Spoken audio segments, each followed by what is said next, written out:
Save Aravalli करके हमने देखा एक कैंपेन चल रहा है, जब आपकी कमेटी ने सुप्रीम कोर्ट में जो सबमिट किया है उसके बाद से ये एक विवाद सा छिड़ गया। सर्वोच्च न्यायालय के द्वारा ये कहा गया कि अरावली के क्षेत्र में जो अवैध खनन हो रही है, उस अवैध खनन को अगर ज्यादा सख्ती से रोकथाम करनी है तो एक स्टैंडर्ड डेफिनेशन होनी चाहिए जो सबको एक्सेप्ट। अरावली में कोई चेंजेस आते हैं तो प्रदूषण वो भी एक और ज्यादा एग्रावेट हो सकता है। प्रदूषण के अनेक कारण, प्रदूषण के जो कारण है वो मानव सृजित गतिविधियां भी है। सर एक और जो एलिगेशन लग रहा है कि अर्बनाइजेशन के लिए ये प्लान चेंज किया जा रहा है। अर्बनाइजेशन का तो ये कोई प्लान ऐसा नहीं है, प्लान केवल और केवल अरावली के प्रोटेक्शन के लिए। लोग जैसे कह रहे हैं कि वहाँ पे अब हाउसिंग लाने की तैयारी हो रही है। कहाँ से है? अजमेर अरावली के अंदर बसा हुआ है, फुलेरा अरावली के अंदर बसा है, पूरा उदयपुर शहर अरावली के अंदर बसा हुआ है। सदियों से मानव सभ्यता के रहने की जगह है। टेक्निकल कमेटी के माध्यम से जिस डेफिनेशन को निर्धारित किया है उसमें राज्यों को स्ट्रिक्टर रूल बनाने की आवश्यकता होगी और 90% पार्ट जो है उसमें तो आप माइनिंग एक्टिविटी से बाहर ही हो जाओगे। सुप्रीम कोर्ट ने अपने जजमेंट में 2 बातें की जो लोग छुपा रहे हैं। पहला, सबसे पहले पैराग्राफ जो है उसमें उन्होंने मिनिस्ट्री ऑफ एनवायरनमेंट फॉरेस्ट के ग्रीन अरावली वॉल मूवमेंट को अप्रिशिएट किया। दूसरा, उन्होंने कहा अरावली पहाड़ी और अरावली रेंज क्या होता है।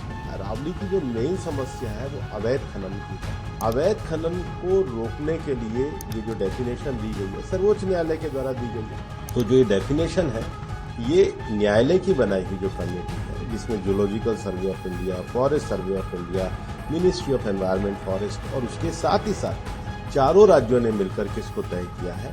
एक भ्रम और फैलाया जा रहा है कि जी दिल्ली में तो माइनिंग ही अलाउ नहीं है, फरीदाबाद में माइनिंग ही अलाउ नहीं है, गुड़गांव में माइनिंग ही अलाउ नहीं है। सर एक्टिविस्ट को कहता है कि इसमें कोई ग्रे एरिया है। कोई ग्रे एरिया नहीं। अगर ग्रे एरिया है तो न्यायालय में मामला है, वहां जाकर प्रतिपादित कर दीजिए।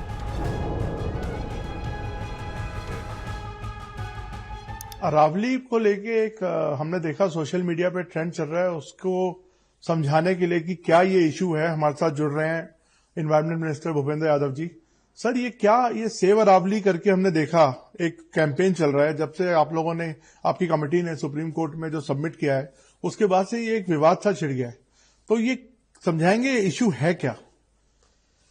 पहला तो मैं आपको ये स्पष्ट करना चाहूंगा कि हम एक लंबे समय से ग्रीन अरावली वॉल के लिए कार्य कर रहे हैं और सुप्रीम कोर्ट में भी एक लंबे समय से पिटीशन चल रही है। अरावली रेंज जो है दिल्ली, हरियाणा, राजस्थान और गुजरात, ये 4 राज्यों में फैली हुई है।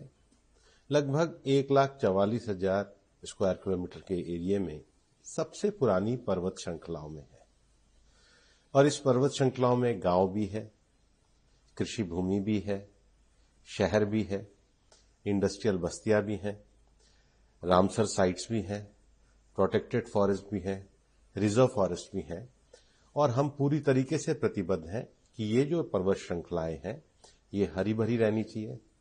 इसके साथ ही इसमें एक प्रोटेक्शन के मानक भी तय होने चाहिए और हमने ग्रीन अरावली वॉल मूवमेंट भी चलाया और उसके लिए लगातार पिछले साल भी उदयपुर में मैंने बैठक करके सभी अरावली में आने वाले जिलों के डीएफओस की मीटिंग ली, वर्कशॉप ली।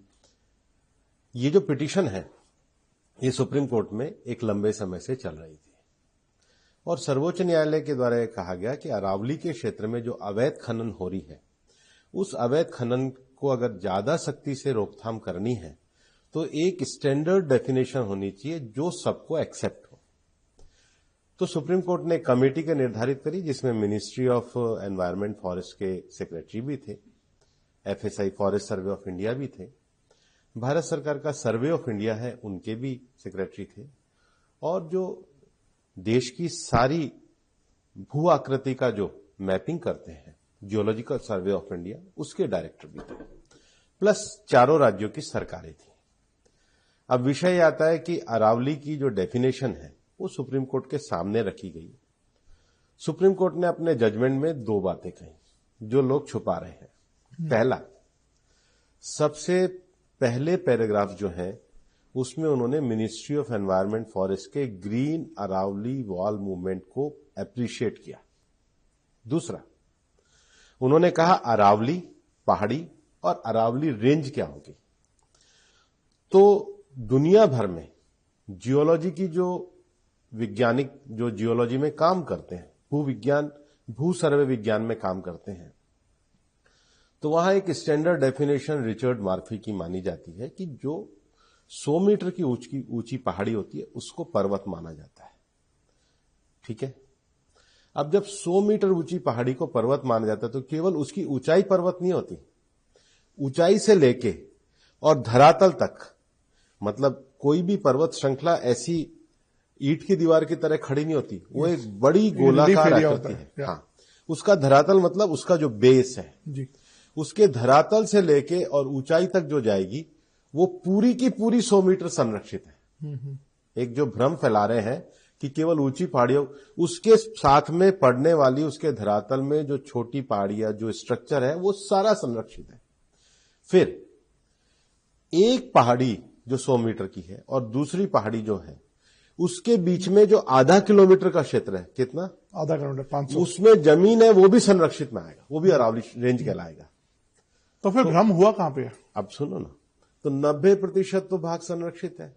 दूसरा, अरावली में बहुत बड़ी संख्या में प्रोटेक्टेड फॉरेस्ट है, रिजर्व फॉरेस्ट है, वो भी पूरा इसमें संरक्षित है।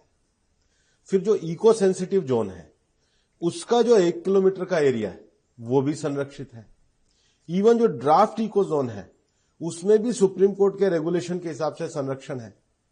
और इसके अलावा अरावली के क्षेत्र में बहुत सारी झीलें भी हैं और कुछ झीलें ऐसी हैं जो हमारी रामसर साइट्स भी है। अब जैसे गुड़गांव में सुल्तानपुर की झील है, अलवर में सरिस्का की झील है, उदयपुर को रामसर साइट्स में पूरा लेक सिटी ही बनाया गया, उसके भी 500 मीटर तक के एरिया जो है संरक्षित क्षेत्र में है। तो इस हिसाब से अरावली में एक एक्टिविटी जो माइनिंग एक्टिविटी भी है वो मैं आपको कह रहा हूं 0.19%, 1% से भी कम एरिया में ही माइनिंग हो पाएगी। और वहां भी माइन को कोई खोला नहीं है, वहां भी कहा गया है कि इसका एक मैनेजमेंट साइंटिफिक प्लान बनाया जाए और अगर कोई नई स्वीकृति भी आती है तो उस नई स्वीकृति को आईसीएफआरई से पहले अनुमति ली जाए। तो ये प्रोसेस को स्ट्रिक्ट किया। अरावली की जो मेन समस्या है वो अवैध खनन की है। अवैध खनन को रोकने के लिए ये जो डेफिनेशन दी गई है सर्वोच्च न्यायालय के द्वारा दी गई है और आज भी रिव्यू सर्वोच्च न्यायालय के सामने है। तो जो ये डेफिनेशन है ये न्यायालय की बनाई हुई जो कमेटी है जिसमें zoological survey of India, forest survey of India, ministry of environment, forest और उसके साथ ही साथ चारों राज्यों ने मिलकर के इसको तय किया है। ये भारत की सबसे ऊंची और प्राचीन पर्वत श्रृंखला है, बल्कि दिल्ली भी इसी में है। एक भ्रम और फैलाया जा रहा है कि जी दिल्ली में तो माइनिंग ही अलाउ नहीं है, फरीदाबाद में माइनिंग ही अलाउ नहीं है, गुड़गांव में माइनिंग ही अलाउ नहीं है, नूह का भी मुझे नहीं लगता कोई बहुत थोड़ा सा इलाका होगा, इसके बाद रेवाड़ी में थोड़ी सी माइनिंग अलाउ है और हरियाणा में महेंद्रगढ़ में है। फिर अलवर में तो बहुत बड़ा एरिया सरिस्का का एरिया आता है, फिर जयपुर में जमुआ रामगढ़ का बहुत बड़ा एरिया आता है। अजमेर में भी अगर आप आगे जाओगे तो अजमेर में भी जो झील है, मतलब पुष्कर झील है, आनासागर झील है, फाइसागर झील है, सांबर लेक है। तो ये तो पूरा अरावली का जोन है। मैं इसकी जो टोपोग्राफी है, इसकी जो, और नीचे जो गुजरात में बनासकांठा साबरकांठा तक ये जो रेंज आती है पूरी की पूरी संरक्षण में है। और ये जो व्यापक डेफिनेशन होने से, अब स्ट्रिक्ट प्रोविजन होने से 90% भाग तो पूरी तरीके से सुरक्षित है। ये 100 मीटर वाला जो आपने मामला बताया है, ये इसमें भ्रम क्या फैलाया जा रहा है कि ऊपर से और नीचे से? वो कह रहे हैं कि बहुत टेक्निकल है, इसको थोड़ा सा अगर आप बारीकी से। टेक्निकल नहीं है, मैं बहुत स्पष्ट कर रहा हूं। 100 मीटर का अर्थ है पर्वत शिखर से लेके और नीचे धरातल तक, पर्वत शिखर से लेके नीचे धरातल तक, और धरातल तक जहां उसका स्थायी भाग आएगा।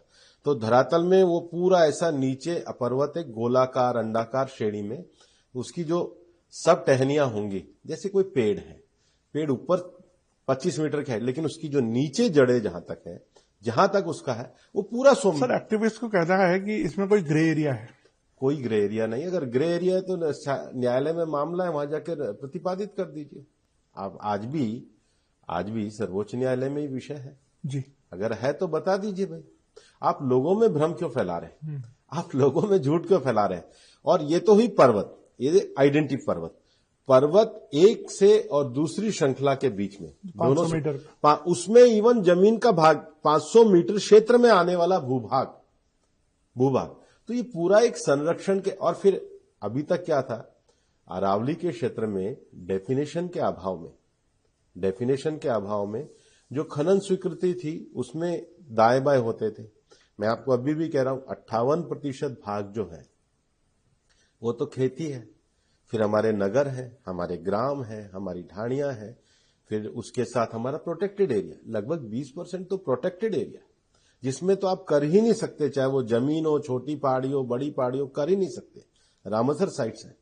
तो ये पूरा प्रोटेक्शन मेजरमेंट जो किया है उसको पूरा एक विशेषज्ञ। तो sir as a environment minister आप ये बता रहे हैं, ये गारंटी दे रहे हैं कि कोई भी नई माइनिंग, अब आपकी जो नई डेफिनेशन है उसके बाद नहीं हो सकती नई माइनिंग। सुप्रीम कोर्ट का जो प्लान है, साइंटिफिक प्लान, पहले साइंटिफिक प्लान होगा, आईसीएफआर होगी, उसके बाद सोचा जाएगा।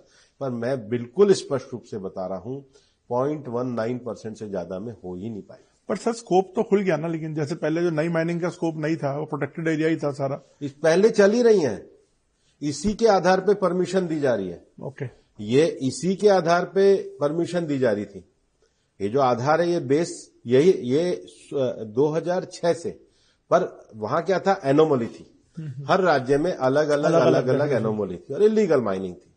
रेस्ट्रिक्टेड और प्रोहिबिटेड एरिया का डेफिनेशन क्लियर होने से आप स्ट्रिक्ट मेजरमेंट कर सकते हैं, आप स्ट्रिक्ट कंप्लायंस कर सकते हैं। भूपेंद्र जी, एक और इश्यू है अफॉरेस्टेशन जो हो रही है। वो कह रहे हैं, जो एक्टिविस्ट हैं या जो जानकार हैं, उनका कहना है कि अफॉरेस्टेशन इसका कोई एक इलाज नहीं है, क्योंकि जो उसकी जो अपनी ओरिजिनलिटी है उसका अल्टरनेटिव नहीं हो सकती। अल्टरनेटिव हो ही नहीं सकता, इसलिए अरावली के संरक्षण की आवश्यकता है। अरावली में सबसे प्राचीन जो भूगर्भीय उसकी जो इकाइयां है, लेकिन इसके एक स्वरूप को बनाए रखने के लिए उसका एक प्रोटेक्शन वॉल ग्रीन वॉल है। केवल चारों तरफ पेड़ लगा देना, जो प्रकृति होती है ये इकोलॉजी होती है। प्रकृति में ग्रास भी होती है, प्रकृति में झाड़ियां भी होती है, प्रकृति में वनस्पति औषधियां भी होती है। ये एक इकोलॉजी सिस्टम है। और जो हमारे मंत्रालय के द्वारा जो इंटरनेशनल बिग कैट अलायंस बनाया गया, तो बिग कैट अलायंस का अर्थ ये नहीं है कि हम कोई टाइगर का कंजर्वेशन तो करते ही हैं, लेकिन टाइगर तब किसी भी जगह पे रह सकता है जब उसके नीचे का जो प्रे है, उसके नीचे का जो इकोलॉजिकल सिस्टम है। और इकोलॉजिकल सिस्टम भी डियर वगैरह तब सर्वाइव करेंगे जब उनके लिए घास वगैरह होगी। इसलिए आपने ये जो हमने 29 से ज्यादा अभी जो नर्सरियां बनाई है और उसको हर जिले तक हम ले जाने की बात कर रहे हैं। हमने पूरी अरावली की हर अरावली के जिले की लोकल वनस्पतियां क्या है, लोकल पेड़ क्या है, और पेड़ वनस्पतियों में एक छोटे से घास से लेकर और बड़ा पेड़ तक सारा इकोसिस्टम आता है। इसलिए मैं केवल पेड़ की बात नहीं करता, इकोलॉजी की बात करता हूं। सर एक और जो मतलब एक एप्रीहेंशन लोगों में है कि जब अगर अरावली में कोई चेंजेस आते हैं तो प्रदूषण जो इस समय बड़ा मुद्दा बना हुआ है, वो भी एक और ज्यादा एग्रावेट हो सकता है। प्रदूषण के अनेक कारण होते हैं। प्रदूषण के जो कारण है वो मानव सृजित गतिविधियां भी होती हैं। प्रदूषण के दो मानक होते हैं, एक PM 2.5, एक PM 10। दोनों चीजें हैं।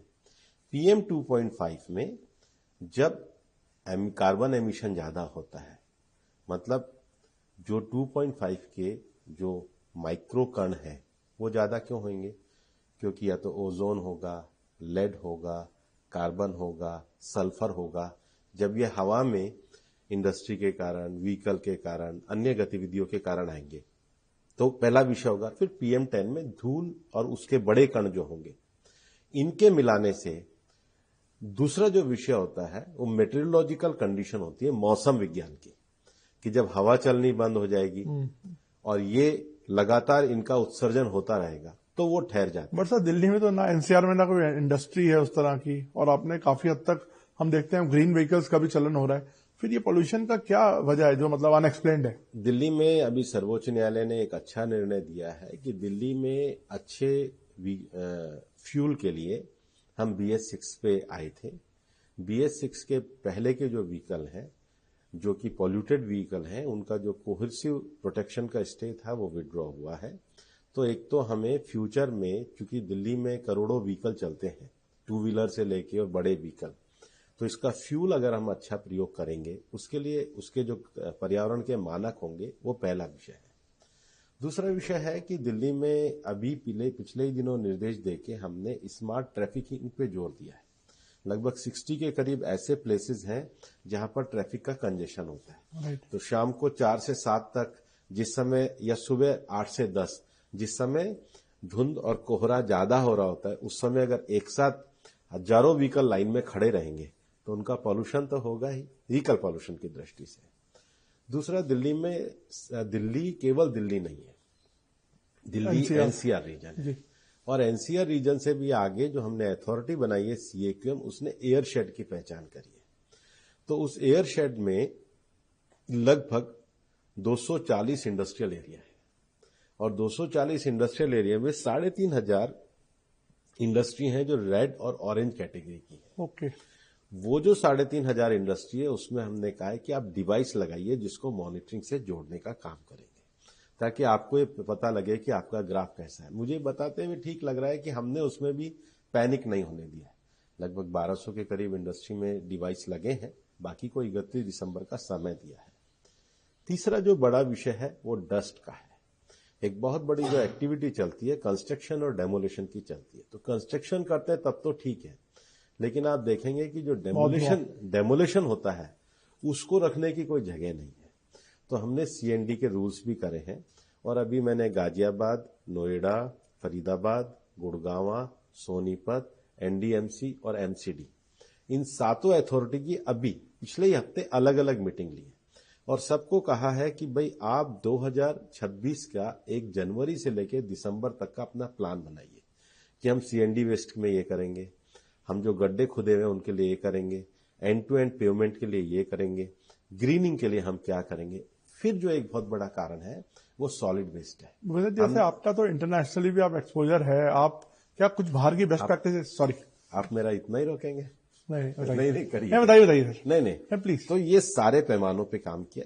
जो बेस्ट प्रैक्टिसेस की आप बात कर रहे हैं, बेस्ट प्रैक्टिसेस फ्यूल, दुनिया में जो भी हुआ है मैं नाम देश के लेके बता सकता हूं। फ्यूल, बेस्ट क्लीन फ्यूल, क्योंकि ऐसा तो होगा नहीं कि अब आप व्हीकल्स को रोक देंगे या इंडस्ट्री को रोक देंगे।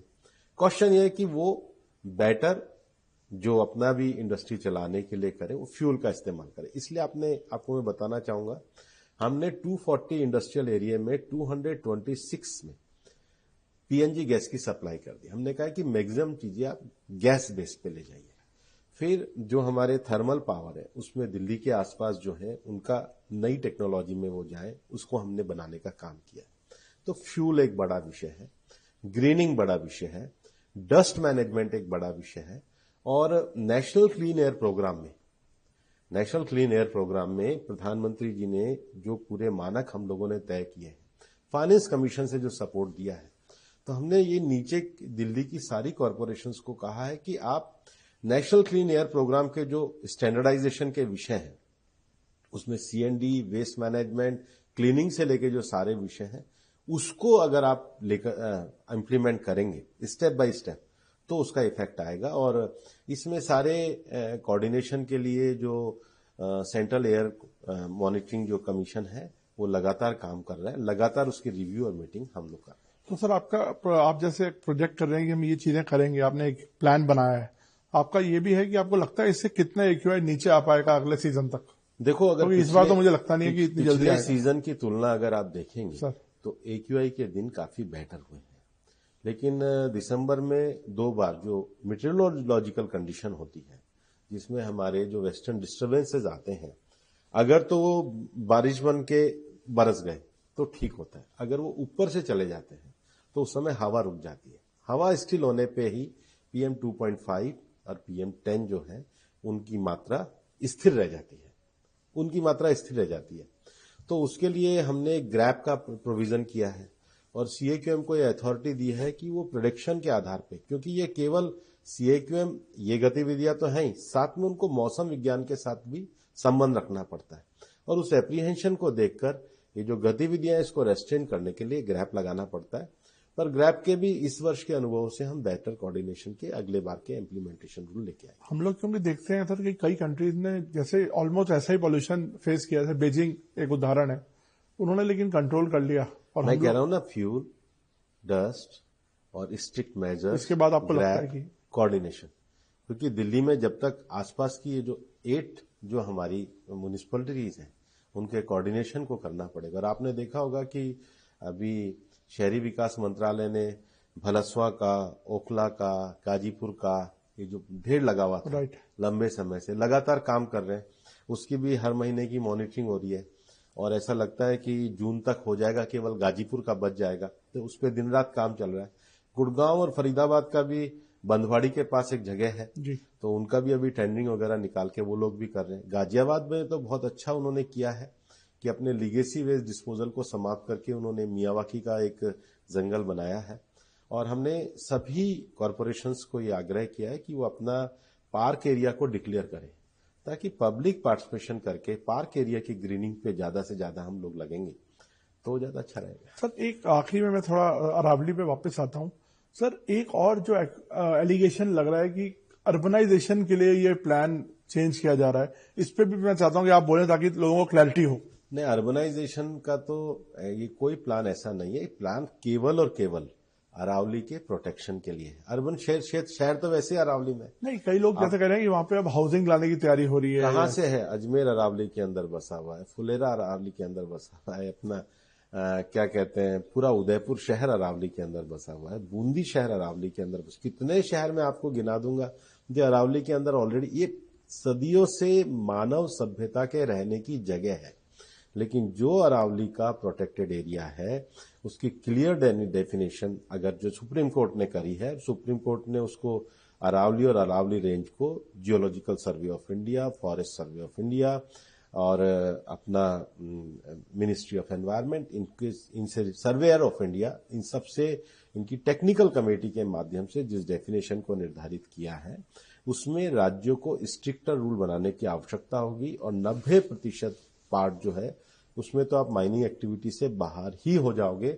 मैं आपको कोट अनकोट कह रहा हूं, कहीं भी कह देना 90% में तो माइनिंग हो ही नहीं सकती है। और मैं आपको कैलकुलेशन दे रहा हूं, जो सबसे बड़े माइनिंग के जिले हैं जिसमें राजसमंद आता है, उदयपुर आता है, वहां भी 1% से कम, कुछ जगह तो एवरेज अगर निकालेंगे तो 0.19% में ही माइनिंग अलाउ हो सकती है। और वो भी अभी अलाउ नहीं होगी जब तक राज्य उसका प्लान नहीं बनाएंगे, जब तक आईसीएफआर की अनुमति नहीं होगी, और जो अवैध माइनिंग चल रही है वो पूरी तरीके से निरस्त हो जाएगी। तो सर अब यूनिफॉर्मिटी अब इम्प्लीमेंट होनी शुरू हो जाएगी? अभी मामला न्यायालय में है। हम जो भी नियम होंगे, जो कानून होंगे, कोर्ट के द्वारा जो विषय होंगे उसको पूरी तरीके से इम्प्लीमेंट करें। Thank you so much sir, आपने बहुत अच्छे से पूरा समझाया इस पे, इस अरावली के विषय पे भी और पॉल्यूशन के विषय पे भी। थैंक यू, धन्यवाद। आगे फिर आपसे बात करेंगे। Thank you.